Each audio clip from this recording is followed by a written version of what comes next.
കാട്ടിൽ ടീനു എന്ന പക്ഷി തന്റെ 2 മക്കളായ സോനു, മോനു എന്നിവരോടൊപ്പം താമസിച്ചിരുന്നു. ടീനു എന്ന പക്ഷി വളരെ ദയാലുവും കഠിനാധ്വാനിയുമായിരുന്നു. എന്നാൽ അവളുടെ കുട്ടികൾ 1-ാം നമ്പർ മടിയന്മാരും നുണയന്മാരുമായിരുന്നു. അരെ സോനു, ഈ അമ്മ ഇതെവിടെ പോയി? അതെ, ഞാനും അത് തന്നെയാ ചിന്തിക്കുന്നത്. എന്റെ വയറ്റിൽ എലികൾ ചാടുന്നു. ഹേ സഹോദരാ, നമ്മൾ പക്ഷികളാണ്. എലികൾക്ക് മാത്രമല്ല, ഉറുമ്പുകൾക്കും നമ്മുടെ വയറ്റിൽ നൃത്തം ചെയ്യാൻ കഴിയില്ല. അപ്പോഴാണ് ടീനു പക്ഷി പറന്നു വരുന്നത് കണ്ടത്. അവളുടെ കാലുകളിൽ ധാരാളം ധാന്യങ്ങൾ ഉണ്ടായിരുന്നു. അമ്മ വന്നേ! ടീനു കൂട്ടിൽ വന്ന് എല്ലാ ധാന്യങ്ങളും അവിടെ വെച്ചു. അവൾക്ക് ശ്വാസം എടുക്കാൻ പറ്റുന്നുണ്ടായിരുന്നില്ല. ദൈവത്തിന് നന്ദി, സുരക്ഷിതമായി എത്തി. വരൂ, പെട്ടെന്ന് കഴിക്കാം, നല്ല വിശപ്പുണ്ട്. 2 പേരും ധാന്യങ്ങൾ കഴിക്കാൻ തുടങ്ങി. പാവൻ ടീനു അപ്പോഴും കിതച്ചുകൊണ്ടിരുന്നു. അമ്മ എന്താണ് അമ്മയ്ക്ക് വേണ്ടി ഭക്ഷണം കൊണ്ടുവരാത്തത്? ശരിയാ, അമ്മയുടെ പോലത്തെ ഹൃദയം മറ്റാർക്കും ഉണ്ടാകില്ല. ഞങ്ങൾ വിശക്കാതിരിക്കാൻ അമ്മ ഞങ്ങൾക്ക് വേണ്ടി മാത്രം ഭക്ഷണം കൊണ്ടുവന്നു. ഞാൻ ആ 10 ധാന്യമണികൾ നമുക്ക് 3 പേർക്കും വേണ്ടിയാണ് കൊണ്ടുവന്നത്. നിങ്ങൾ അവയെല്ലാം കഴിച്ചോ? നമ്മളോട് നേരത്തെ പറഞ്ഞിരുന്നെങ്കിൽ നമ്മൾ അങ്ങനെ ചെയ്യില്ലായിരുന്നു. നിങ്ങൾക്ക് മനുഷ്യത്വം തീരെയില്ല. അമ്മേ, നമ്മൾ പക്ഷികളാണ്. നമുക്ക് എങ്ങനെയാണ് മനുഷ്യത്വം ഉണ്ടാകുന്നത്?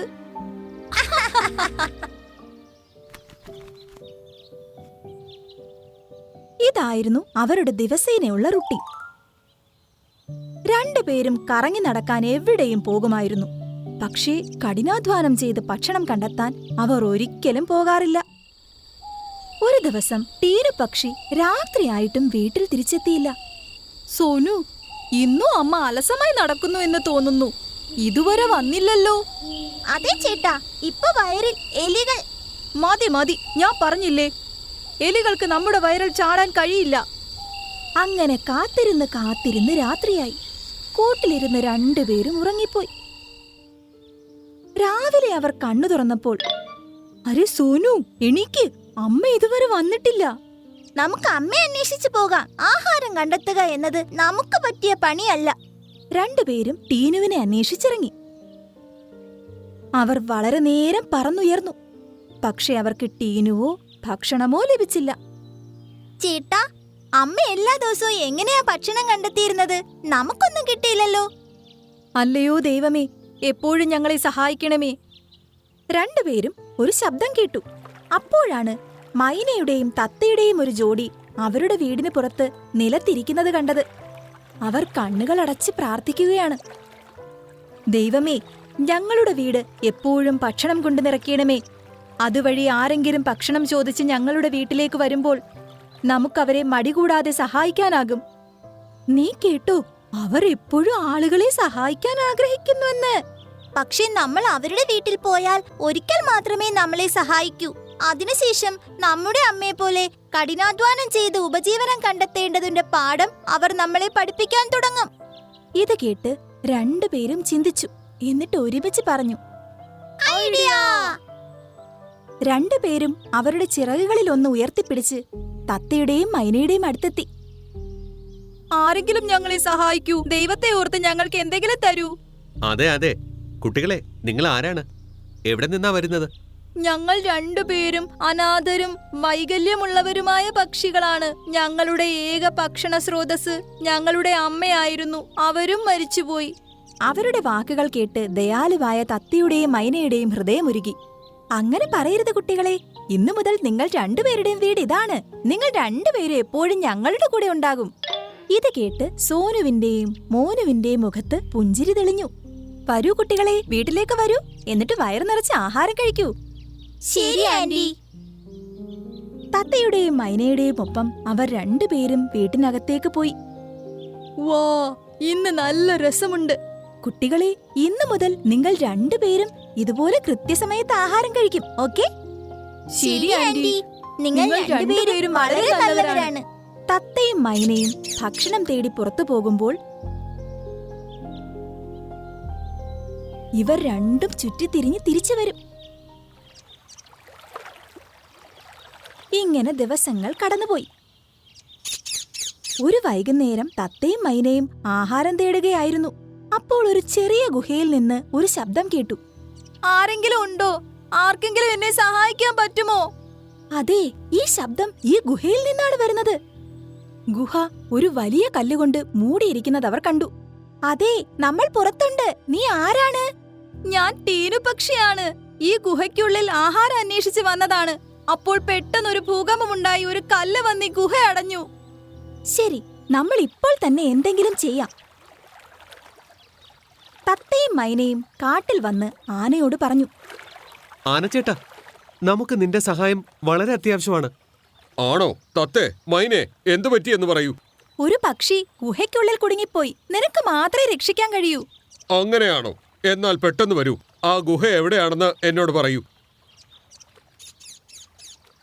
രാമു ആന അവരോടൊപ്പം ഗുഹയുടെ അടുത്തെത്തി. അവൻ തന്റെ തുമ്പിക്കൈ ഉപയോഗിച്ച് കല്ല് മാറ്റി. അപ്പോൾ പക്ഷി ഗുഹയിൽ നിന്ന് പുറത്തേക്ക് വന്നു. നിങ്ങൾക്ക് വളരെ വളരെ നന്ദി. സാരമില്ല സഹോദരി, നീ ഓക്കെയാണോ? എനിക്ക് കുഴപ്പമില്ല. എന്റെ കുട്ടികൾക്ക് വിശക്കുന്നുണ്ടാകും. എനിക്ക് അവർക്ക് വേണ്ടി ഭക്ഷണം കൊണ്ടുപോകണം. അങ്ങനെ പറഞ്ഞുകൊണ്ട് ടീനു പറക്കാൻ ശ്രമിച്ചു. പക്ഷേ അവൾ തല കറങ്ങി നിലത്തേക്ക് വീണു. ടീനു, നിനക്ക് ഒരുപാട് ക്ഷീണമുണ്ട്. വരൂ, നീ ആദ്യം നമ്മുടെ വീട്ടിലേക്ക് വരൂ. തത്തയും മൈനയും ആനയുടെ സഹായത്താൽ ടീനു പക്ഷിയെ വീട്ടിലേക്ക് കൊണ്ടുവന്നു. അവൾ അബോധാവസ്ഥയിലായിരുന്നു. അവളെ കണ്ടപ്പോൾ സോനുവും മോനുവും ഞെട്ടിപ്പോയി. അല്ല, ഇത് അമ്മ. പറയൂ കുട്ടികളെ, നിങ്ങൾ എന്തെങ്കിലും പറഞ്ഞോ? ആന്റി, ഇതാരാണ്? ഈ പാവം ഗുഹയ്ക്കുള്ളിൽ കുടുങ്ങിക്കിടക്കുകയായിരുന്നു. ഞങ്ങൾ അതിനെ പുറത്തെടുത്തപ്പോൾ അതിന് തീരെ വയ്യായിരുന്നു. തന്റെ കുട്ടികൾക്ക് വിശക്കുന്നുണ്ടെന്ന് പറഞ്ഞ് അവരുടെ അടുത്തേക്ക് പോകണമെന്ന് അവൾ ആഗ്രഹിച്ചു. പക്ഷേ അവൾ ബോധം കെട്ട് വീണപ്പോൾ ഞങ്ങൾ അവളെ ഇവിടെ കൊണ്ടുവന്നു. ഇത് കേട്ടതും സോനുവിന്റെയും മോനുവിന്റെയും കണ്ണുകളിൽ നിന്ന് കണ്ണുനീരൊഴുകി. പിന്നെ ആന ചിരട്ടയിൽ വെള്ളമെടുത്ത് ടീനുവിന് കുടിക്കാൻ കൊടുത്തു. ടീനുവിന് ബോധം തിരിച്ചു കിട്ടി. പക്ഷേ അവളുടെ കണ്ണുകൾ ശരിയായി തുറന്നിരുന്നില്ല. സോനുവും മോനുവും തന്റെ അമ്മയുടെ മുന്നിൽ കഴിക്കാനുള്ള ധാന്യമണികൾ വെച്ചു. ഇതാ അമ്മേ, ഇത് കഴിക്കൂ. അല്ല, നിങ്ങൾ രണ്ടുപേരുടെയും ചിറകെങ്ങനെയാണ് ശരിയായത്? കുറച്ചു കഴിയുമ്പോൾ നിങ്ങൾക്കെല്ലാം മനസ്സിലാകും ആന്റി. ഞങ്ങളോട് ക്ഷമിക്കണം. ഭക്ഷണം കഴിച്ച ഉടനെ ടീനു പക്ഷി എഴുന്നേറ്റ് നിന്നു. തന്റെ മുന്നിൽ സോനുവിനെയും മോനുവിനെയും കണ്ട് ടീനു പക്ഷി ആശ്ചര്യപ്പെട്ടു. അമ്മേ! അവർ രണ്ടുപേരും അവളെ കെട്ടിപ്പിടിച്ചു. ഞങ്ങളോട് ക്ഷമിക്കൂ അമ്മേ, ഞങ്ങൾ അമ്മയുടെ സ്നേഹം തിരിച്ചറിഞ്ഞില്ല. ഇതെന്താണ് സംഭവിക്കുന്നത്? ആരെങ്കിലും നമുക്കൊന്ന് പറഞ്ഞു തരുമോ? അത് എനിക്കും അറിയില്ല. ഇതാണ് എന്റെ കുട്ടികൾ. ഇവർ നിങ്ങളുടെ വീട്ടിൽ എന്താണ് ചെയ്യുന്നത്? അമ്മയെ കാണാതായതിനു ശേഷം ഞങ്ങൾ വികലാംഗരെ പോലെ ഇവരുടെ വീട്ടിൽ നിന്ന് സൗജന്യ ഭക്ഷണം കഴിക്കുകയായിരുന്നു. പക്ഷേ ഇന്ന് നിങ്ങൾക്ക് എഴുന്നേക്കാൻ പോലും കഴിയാതിരുന്നിട്ടും നിങ്ങൾ ഇപ്പോഴും ഞങ്ങളെ കുറിച്ചാണ് ചിന്തിച്ചത്. എന്താ, ഇത്രയും വലിയ ചതിയോ?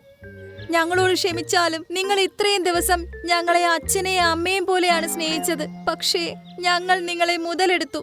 കുട്ടികളെ, ഞങ്ങൾ നിങ്ങളോട് ക്ഷമിക്കുന്നു. എന്നാൽ നിങ്ങൾ ഇന്നു മുതൽ നിങ്ങളുടെ അമ്മയ്ക്ക് തണലാകുമെന്ന് ഞങ്ങൾക്ക് വാക്ക് തരണം. അതേ തത്തയങ്കിൾ, ഇന്നു മുതൽ ഞങ്ങൾ ഞങ്ങളുടെ അമ്മയെ പോലെ അധ്വാനിക്കും. ഇന്നു മുതൽ അമ്മയല്ല, ഞങ്ങൾ അമ്മയ്ക്കും നമുക്കും വേണ്ടി ആഹാരം കണ്ടുപിടിക്കാൻ സ്വയം പോകും. ഇത് കേട്ട് ടീനു പക്ഷി വളരെയധികം സന്തോഷിച്ചു. തത്തയോടും മൈനയോടും യാത്ര ചോദിച്ച് അവർ മൂന്നുപേരും വീട്ടിലേക്ക് പോയി.